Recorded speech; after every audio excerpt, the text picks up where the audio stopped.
going to be learning how to perform operations on functions from a graph. So we have two different graphs here. We have f of x, which I'm going to highlight in pink, and then g of x, which I'm going to highlight in green so that we can see the difference while we're going through the problems today. And we're going to use these two graphs to help answer all of the problems on this page.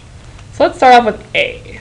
So A is asking us to add together f plus g at x is equal to -1. So really what we're doing here is finding f of -1 and g of -1 and adding them together.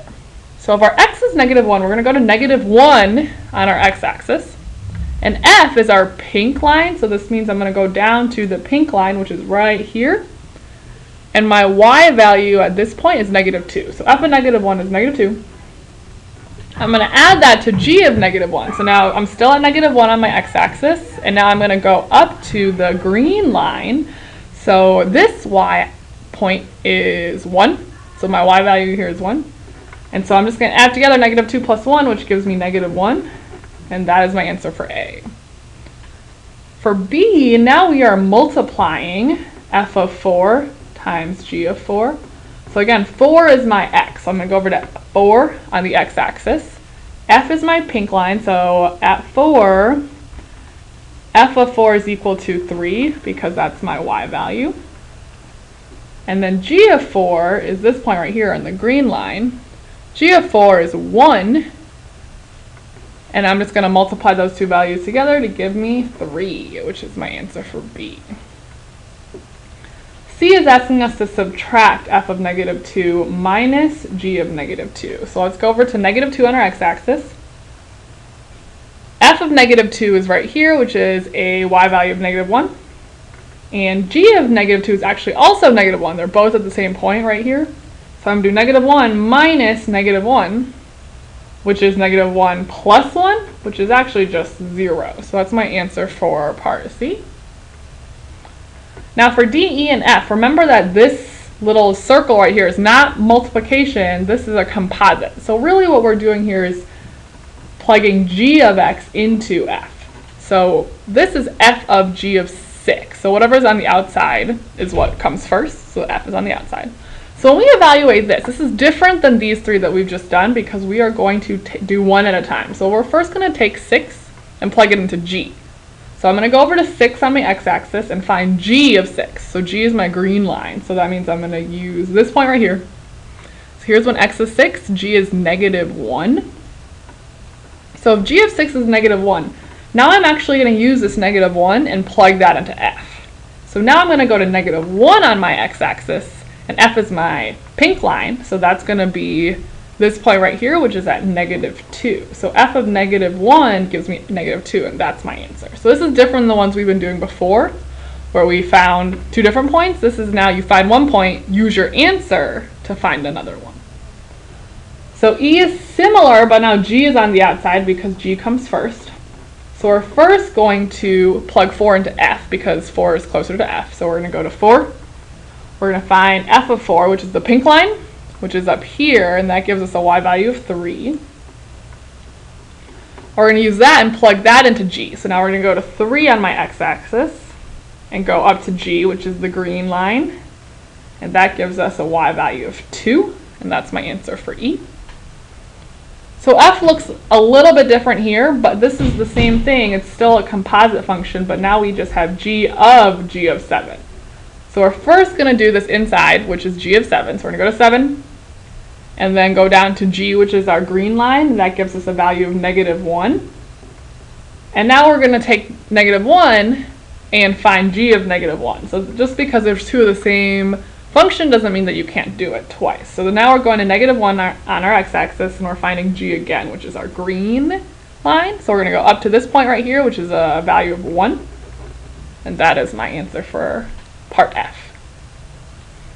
Okay, let's now look at G. So this is asking us for which x values is f minus g of x equal to 0. So f minus g is the same thing. We can rewrite it as f of x minus g of x. And if we rearrange this a little bit by adding g of x to both sides, we can rewrite this equation as f of x equals g of x.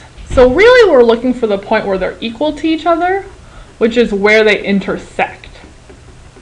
So we're looking at where they cross each other, what are the intersection points of f and g. So if we look at our graph, we see 3 intersection points. 1, 2, 3. So this first one right here is when x is equal to -2. So that's my first answer. X is -2. My next intersection point is right up here, which is when x is 3. So that's another answer. And finally, my last intersection point is this one right here, where my x is 8. And so my 3 answers where they intersect is -2, 3, and 8. Now let's look at h. H is asking us for which x values is f of x less than g of x. So if f of x is less than g of x, that means that f of x is below g of x. So we're looking for when is f of x, which is the pink line, when is the pink line below the green line? So the pink line is below the green line. Let's first look at between these 2 points, the pink line is below the green line. So between this intersection point and this intersection point. And so those x values are -2 to 3. So I know that between -2 and 3, it's going to be below g of x. Because this is less than and not equal to, I'm going to be using parentheses because it does not include where they're equal. So it doesn't include the intersection point.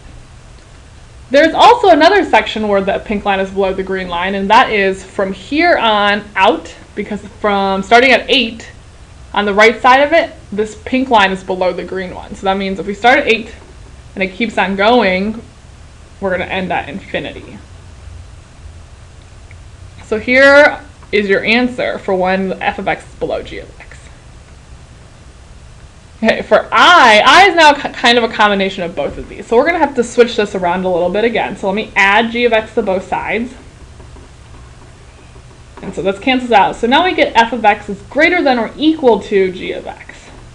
So this means f of x is, because it's greater than, now we're looking for when it's above, or if it's equal to when it intersects g of x. So we're looking for when is the pink line above or equal to the green line.